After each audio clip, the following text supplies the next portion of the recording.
1940s. Playing football in the 1940s meant stepping into a league that still felt more like a local attraction than a national powerhouse.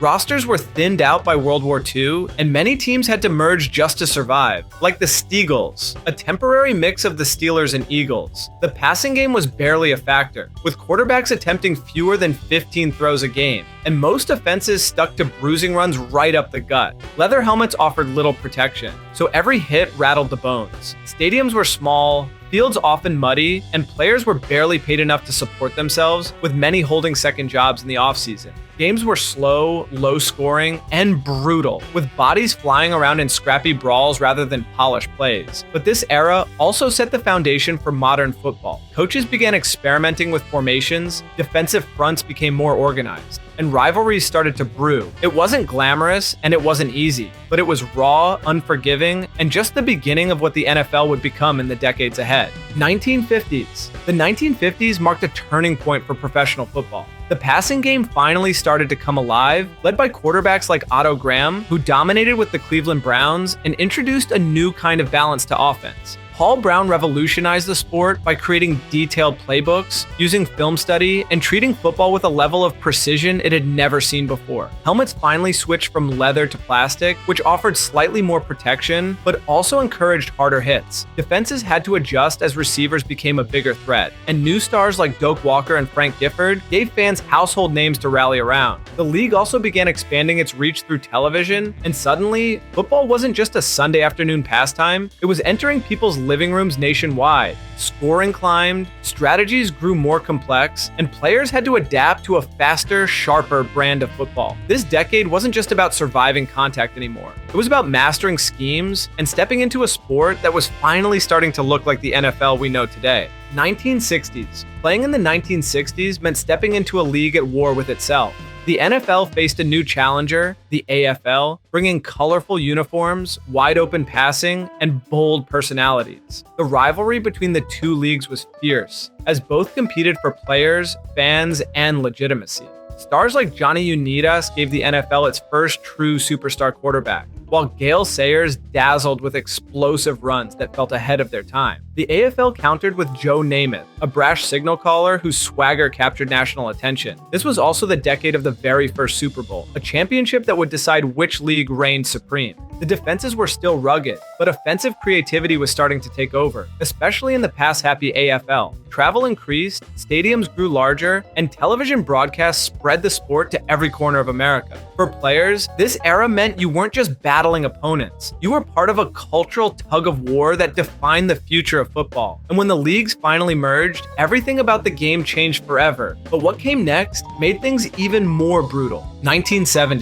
The 1970s were football's most violent decade. The AFL-NFL merger in 1970 created one massive league, and parity made every game a battle. Defense reigned supreme, with units like the Steel Curtain in Pittsburgh and the Doomsday Defense in Dallas, punishing offenses into submission. Quarterbacks were routinely hammered with late hits, and wide receivers were mauled downfield without much protection from referees. Running backs like Walter Payton and Earl Campbell became legends by taking a pounding every single Sunday. The introduction of Monday Night Football turned games into primetime events, and suddenly, players were household names across America. The decade also introduced rule changes to protect offense, like limiting defensive contact beyond 5 yards. But defenders still found ways to dominate. Playing in this era meant surviving relentless physicality, questionable officiating, and a schedule that left little room for recovery. The Super Bowl became a cultural event, with dynasties like the Steelers setting the tone for dominance. The 70s didn't just shape football, it turned it into a spectacle, but the glitz of the next decade changed everything. 1980s. If you played in the 1980s, you stepped into the decade that made football a national obsession. Television money poured in, and stars like Joe Montana led the San Francisco 49ers to glory with the precision of the West Coast offense. At the same time, the Chicago Bears unleashed chaos with their 85 defense, blitzing opponents into nightmares. The Raiders built an identity as football's renegades, embracing penalties and intimidation. Meanwhile, the NFL's marketing machine transformed players into icons, and the Super Bowl halftime show became just as important as the game itself. This was also the rise of Lawrence Taylor, a linebacker so terrifying he redefined how teams built offensive lines. If you lined up in the 80s, you faced brutal physicality, but also cutting-edge strategy.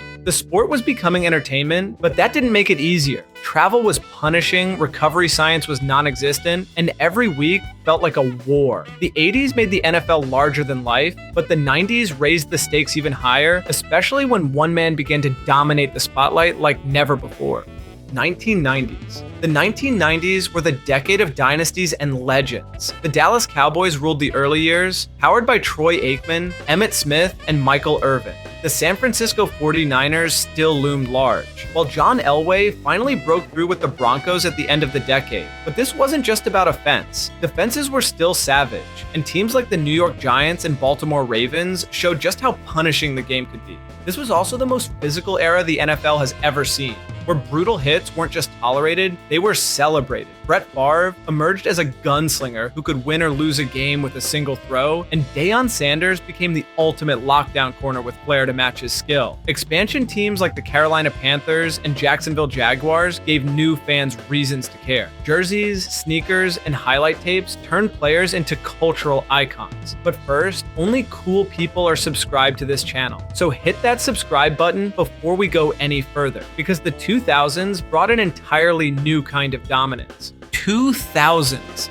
The 2000s were defined by one word: dynasty. The New England Patriots, led by Tom Brady and Bill Belichick, rewrote what dominance looked like in the modern NFL. Their system thrived on adaptability, taking away an opponent's strength and exploiting every weakness. But they weren't the only story. Peyton Manning turned the Indianapolis Colts into an offensive powerhouse, while LaDainian Tomlinson shattered records with electrifying runs for the Chargers. Defenses still hit hard, but rule changes started protecting quarterbacks and receivers, making the passing game more lethal. The league also embraced cultural influence, with players like Randy Moss and Chad Johnson bringing individuality and swagger to the field. Fantasy football exploded, making every Sunday personal for fans. If you played in this era, you faced smarter game plans, bigger media scrutiny, and the pressure of a sport becoming a year-round obsession. The 2000s were a tug-of-war between old-school toughness and modern finesse. But once the 2010s hit, the NFL shifted again, transforming into the wide-open, pass-first league fans recognize today.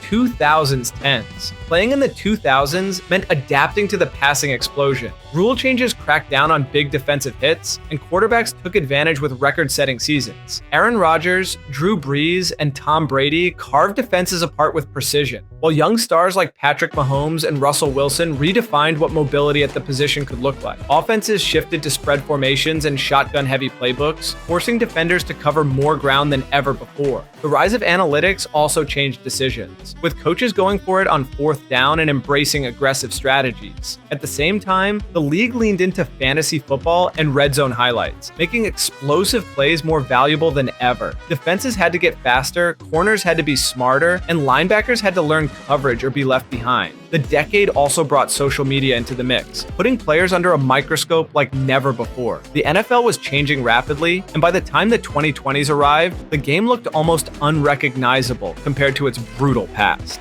2000s 20s. The 2020s have already been defined by change, chaos, and reinvention. The pandemic rocked the league, forcing empty stadiums, bizarre schedules, and the surreal bubble feel of 2020 games. Once fans returned, the game itself had transformed. Mobile quarterbacks like Josh Allen, Jalen Hurts, and Lamar Jackson redefined what the position demanded, while veterans like Tom Brady extended careers longer than anyone thought possible. Analytics drive nearly every coaching decision, from fourth down gambles to two-point attempts. Social media has made every mistake go viral within minutes, and players face constant pressure off the field. Positionless football is growing, with hybrid players taking over defenses and versatile stars dominating offenses. The league is more global, faster, and more unforgiving than ever. Playing in this era means adapting to constant change, battling a spotlight that never switches off, and surviving a game where the pace feels relentless. The NFL has become both entertainment and obsession, and its evolution isn't slowing down anytime soon. If you liked this video, consider watching this next one, which YouTube thinks you're going to really love.